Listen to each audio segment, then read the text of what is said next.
Okay, so I just want to talk about creating a value scale with watercolor. So I'm going to be using raw umber because it's a non-staining pigment and it'll be a little bit easier to lift out and to quote erase. I'm also using a squirrel hair mop.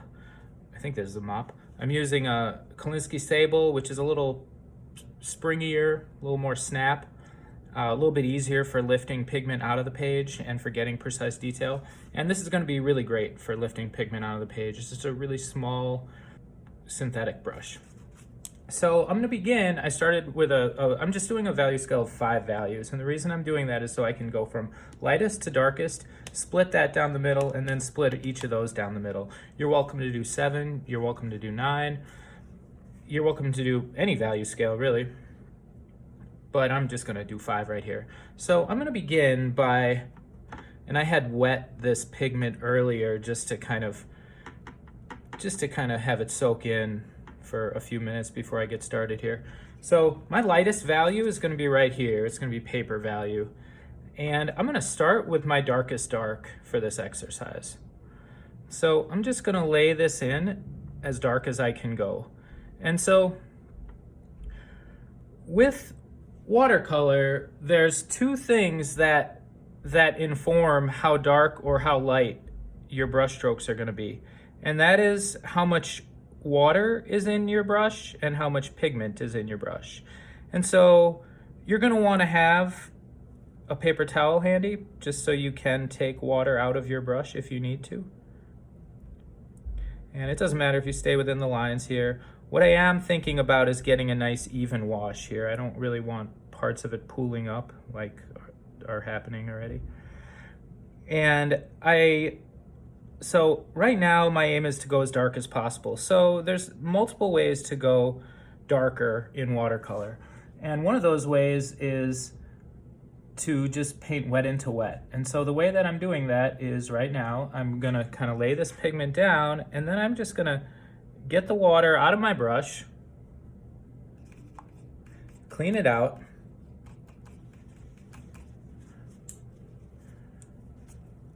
get the water out of there, load it up with pigment, maybe a little more water, load it up with pigment. So I want a high pigment to water ratio and just put that in that puddle and get that as saturated and as dark as I possibly can while it's wet.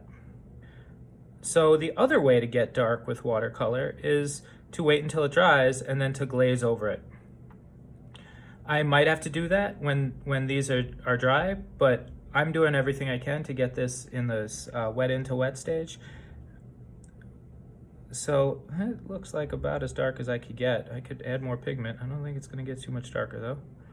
Okay, so now I'll aim for my middle value here. So I'm going to squint down and close my eyes almost all the way and try and get a value right here that's somewhere in the middle of these two values. So right now I think I'm a little bit closer to this value. So let's go lighter. So there's multiple ways to get lighter. I can add water.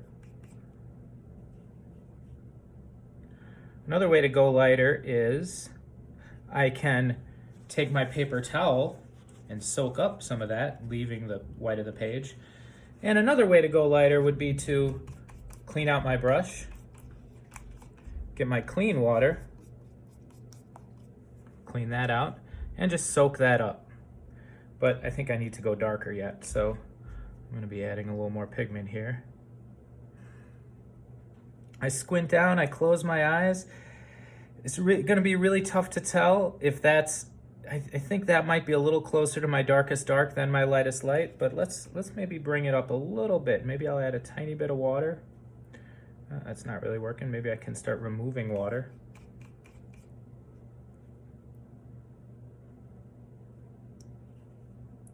And I want to keep these as even as possible because I want to be able to ascertain these values. And if I have this kind of lighter value and this kind of darker value, it's going to make it really difficult to get in a really specific, clear tone. And tone is a synonym for value. Okay, so now I could go either halfway between these two or halfway in between these two. I'll go halfway between these two and try and get as dark as possible. So watercolor, not as dark as possible, but watercolor is going to dry lighter than you're seeing it now. And so it's going to be, I'm trying to compare to these values while they're wet, because as soon as they dry, it's going to look different. And if I'm comparing a wet value to a wet value, I'm going to have more accurate judgments, or dry value to a dry value, but I don't want to be comparing a wet value to a dry value. Or if I do, I want to keep in mind that that is probably going to change. So let's see here. Let's make that a little more even. I squint down. Do these jumps look even? I think this might be a little closer than these two. As I close my eyes, it looks like the difference between these two is less than the difference between these two. Okay, so I can't really go darker here. Maybe I can. It's kind of rolling into that puddle, which it's not supposed to be. And so maybe I'll go a little bit lighter here.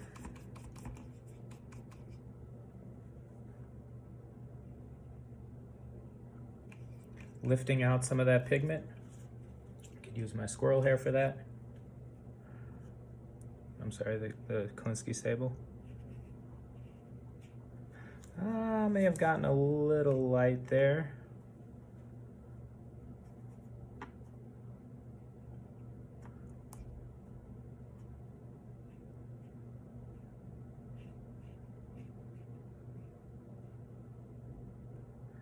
Okay, so let's aim for that one. Again, I'm aiming for a value that's halfway between these two. So another way to get lighter once you wait for this to dry is to work this page and kind of remove that, lift that value out by working the page.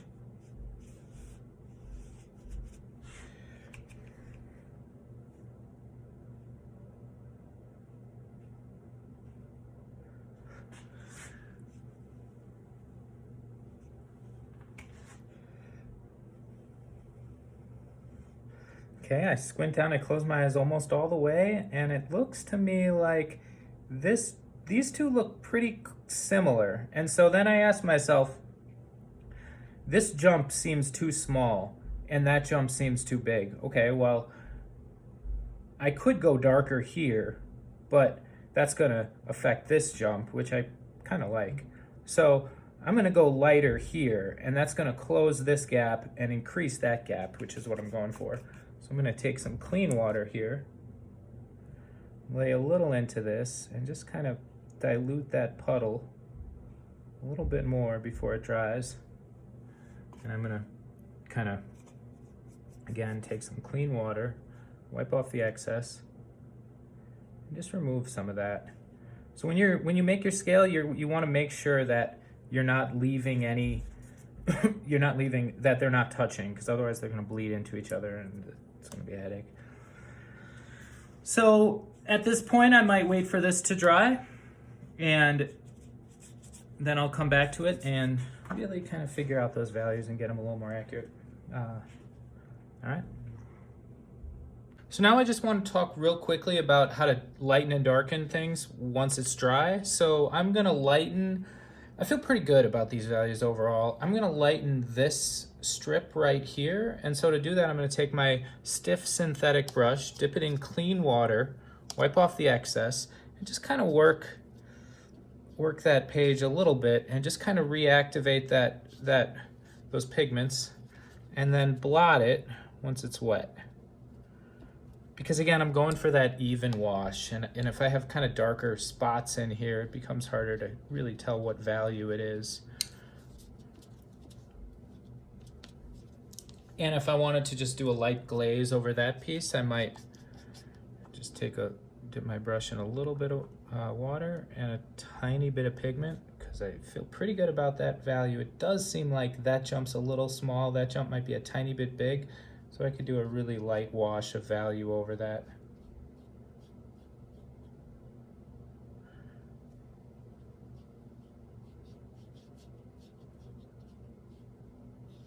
Even that might be a little much, but it's going to dry a little bit lighter, so I'm not too concerned. And That's how to go darker and lighter in watercolor and how to create a value scale with even jumps. Good luck.